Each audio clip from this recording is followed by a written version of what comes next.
on a deux circuits qui sont alimentés par deux sources dont les fréquences de fonctionnement sont différentes. Il s'agit de déterminer l'impédance d'entrée AB du premier circuit ainsi que l'impédance d'entrée du deuxième circuit. D'accord? Et la pulsation, lorsqu'on parle de la fréquence, on fait référence à la pulsation. D'accord? Pulsation oméga est égale à 2πf. Et par conséquent, f est égal à oméga sur 2π. Donc, au lieu de dire pulsation, je dis fréquence. Et quand on dit fréquence, on fait référence à la pulsation qui est en radians par seconde. Tandis que la fréquence, c'est les hertz. C'est l'inverse de la période. Ça, c'est les premières remarques. Pourquoi on fait ça aujourd'hui? Parce que bientôt, on va étudier les circuits de filtrage. Circuits de filtrage. Et le circuit de résonance. Et en matière de filtrage, on ne fait que analyser le rapport des impédances d'entrée et sortie. C'est tout. Bon, maintenant, revenons à notre sujet d'aujourd'hui, là. C'est de déterminer l'impédance d'entrée à ce niveau-là. Pour le premier circuit, AB. Z, AB se trouve ici. D'accord? Et là, c'est idem. Z, AB.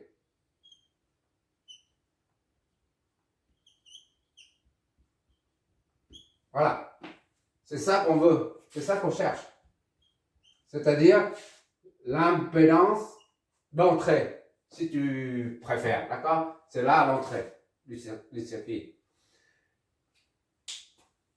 On verra que l'impédance dépend de la fréquence. Pour une résistance, il n'y a pas de partie imaginaire. On a déjà dit dans l'exo précédent. Donc l'impédance ZR en nombre complexe, c'est R. C'est la partie réelle seulement. D'accord? Tandis que pour une bobine, l'inductance L, c'est l'impédance L, impédance L, disons, ça s'appelle XL. Et c'est J oméga L. Et pour un condensateur, tout ça, tu revois les premières vidéos, les trois courtes vidéos, les trois premières vidéos concernant les phaseurs, les réactances inductives et capacitives. Là, ça s'appelle, et ça, Z, c'est XC, en nombre complexe. Ça aussi en nombre complexe, mais il n'y a pas de partie imaginaire. D'accord? Pour une résistance, il n'y a que la partie réelle. Et tandis que là, J oméga C ou moins J sur oméga C, c'est idem. Multiplié par J en bas, J en haut. Là, ça dépend de la fréquence. D'accord? Parce qu'il y a la pulsation, oméga. Là aussi, ça dépend de la fréquence. Tandis que ça ne dépend pas de la fréquence.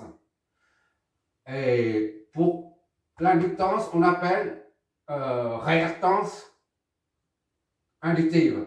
Tandis que pour un condensateur, on appelle XC, là, c'est la réactance capacitive.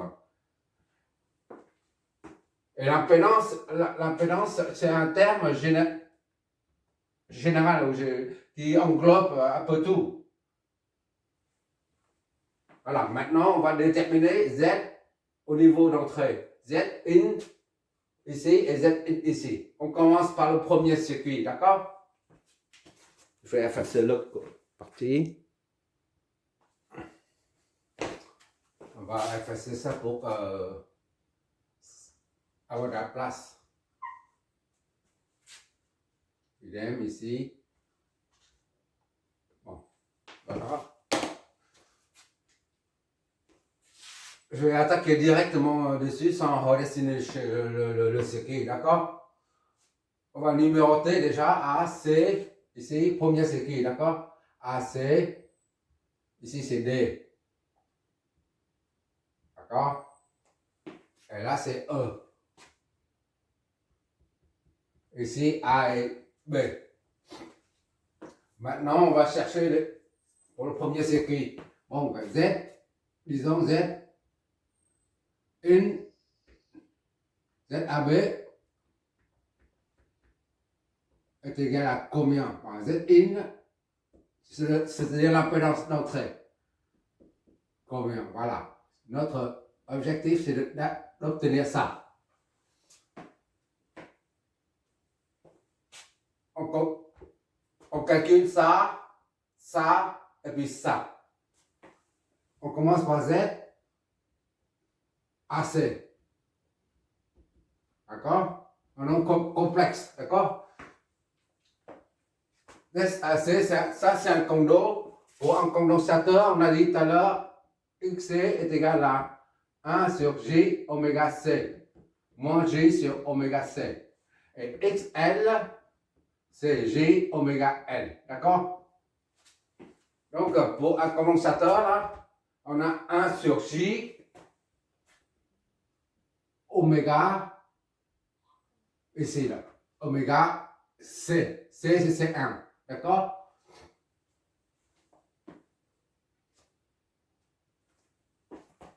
Soit ZAC est égal à, bon, je fais tout en nombre complexe. Multiplier en haut, c'est l'occasion de revoir le calcul avec les nombres complexes, d'accord? Multiplier en haut par J, en bas par J, ça fait J au carré. Oméga, c'est 1. D'accord? J au carré, le nombre complexe, ça donne moins 1. Oméga, c'est 1. D'accord? Donc, c'est moins J sur oméga, c'est 1.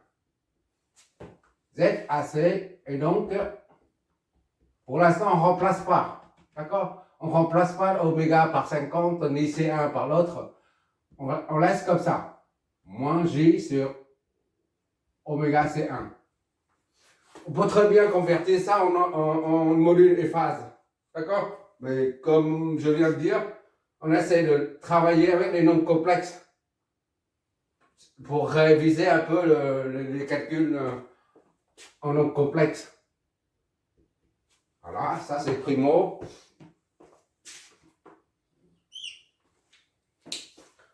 Maintenant, on va voir ZACD. Non, CDB. CDB. Cette branche-là. D'accord? C'est pas tout ça. C'est pas tout ça, d'accord? Mais cette branche, si seulement. D'accord? Z, CDB. CDB. J'essaie d'être clair et détaillé.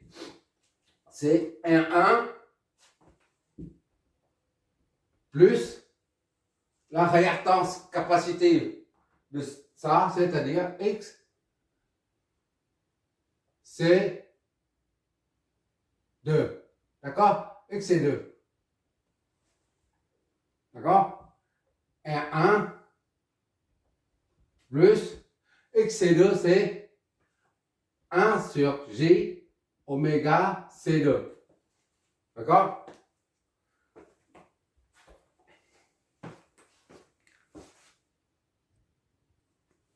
On fait comme en haut, on multiplie ça à 1 plus J sur J au carré fois oméga C2. Donc, R1 plus J au carré, ça fait moins. Moins on met en haut, ça fait moins. Moins J sur oméga C2. D'accord? Donc, Z, C, D, B est égal à CDB est égal à R1 moins J sur oméga C2. C'est notre deuxième.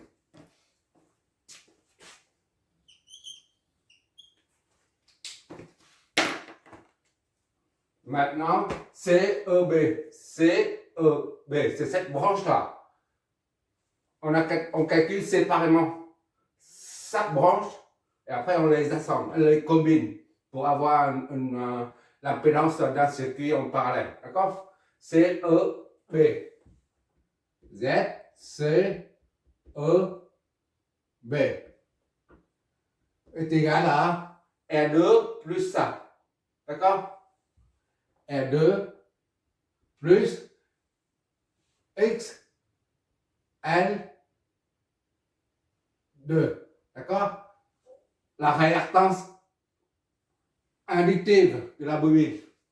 Donc R2 plus J oméga N. D'accord? Là, on n'a pas à multiplier quoi que ce soit. On multiplie le J par J, c'est pour éliminer le J pour se débarrasser de J en dessous. Là. Tu vois là? C'est ça le but. Ici, on n'a pas de J en dessous. On n'a donc pas à multiplier par J. Là, il y a un J en dessous là. C'est difficile à manipuler. C'est la raison pour laquelle j'ai multiplié par J. Et J au carré, c'est faire moins 1. Ça disparaît ici. Et moins 1, on remet en haut. Voilà. Ici, on n'a pas besoin de multiplier par G. D'accord? Soit Z, C, E, B. C'est l'occasion de réviser les nombres complexes, en fait. R2 plus G oméga N. Voilà. Les calculs sont ceux que les nombres complexes, c'est juste remplacer J au carré est égal à moins 1. C'est tout. C'est très simple, en fait.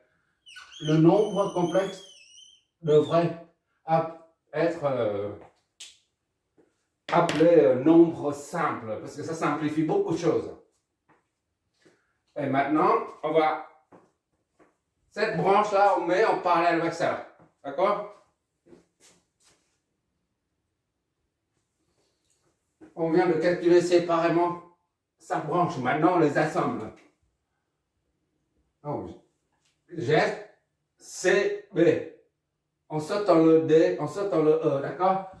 Z, C, B est égal à Z, C, D, B, C, D, B, en parallèle avec C, E, D. C, E, B, d'accord? E, B. C'est-à-dire, ça c'est égal à produit sur somme.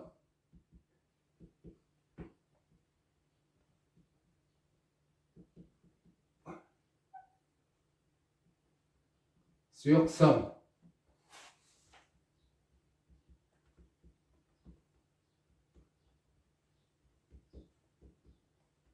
D'accord?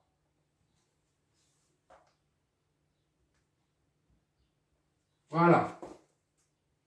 Ben, maintenant, il suffit de remplacer le dent.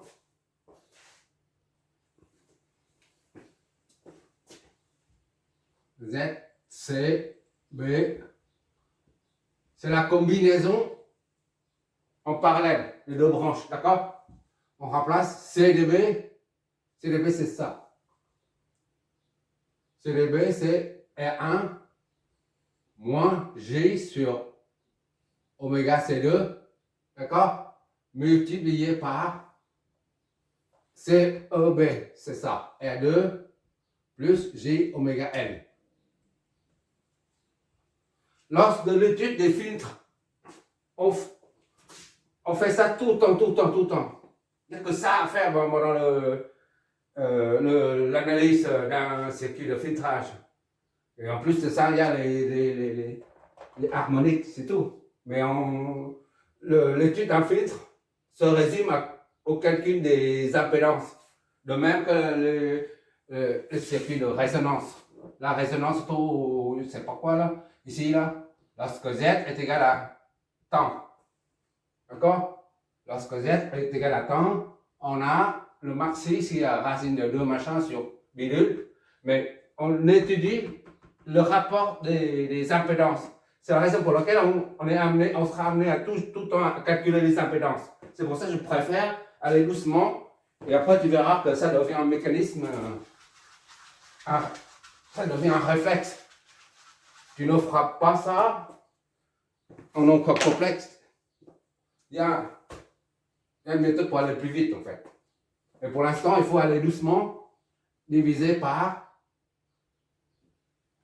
la somme des deux. Z est 1 moins J sur oméga c'est 2, d'accord? Plus ça, la somme des deux. Plus R2 plus J oméga L. Voilà. Je m'éloigne.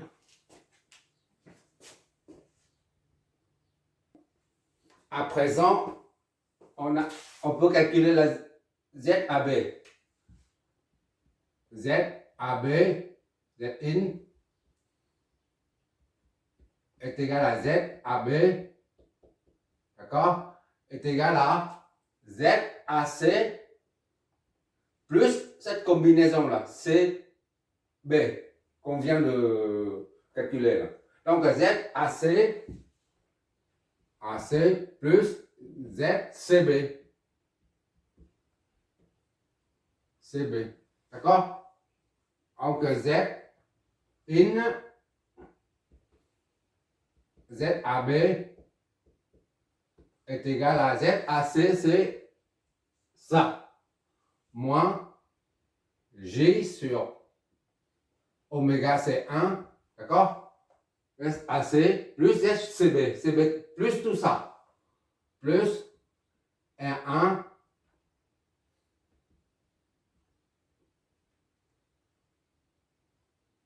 moins J sur oméga C2, d'accord, fois R2 plus J oméga L, d'accord, divisé par tout ça. R1 moins J sur oméga C2 plus R2 plus J oméga L. Voilà. Maintenant, il suffit de remplacer R1, R2, oméga C2 et L par leur valeur pour trouver l'impédance d'entrée. On voit bien que l'impédance d'entrée dépend de la fréquence de la pulsation oméga, puisque la présence de oméga est un peu partout. Là. Ici, là, partout. Si, au lieu d'avoir 50 rayons par seconde, on met 10 par seconde, et ben ça change tout.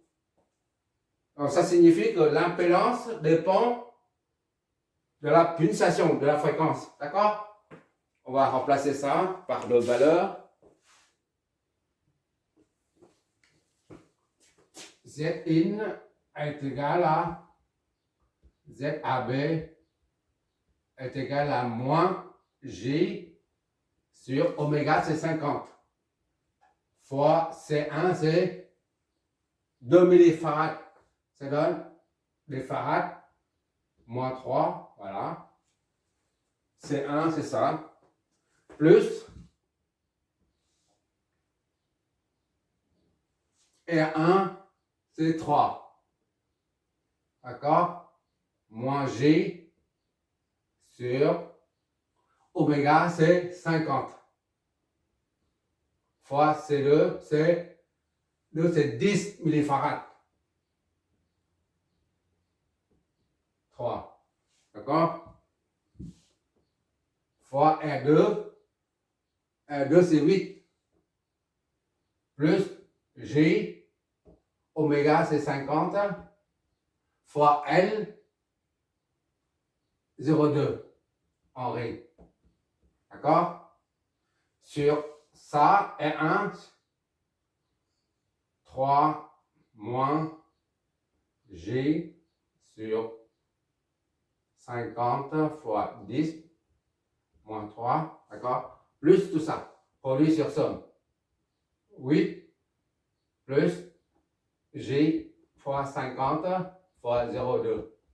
Voilà. Qu'est-ce que ça nous donne? Je vois toujours, j'espère. Ok, on voit toujours. On va faire ça avec la calculatrice. Sinon, c'est impensable, hein? C'est trop long. Qu'est-ce que ça nous donne?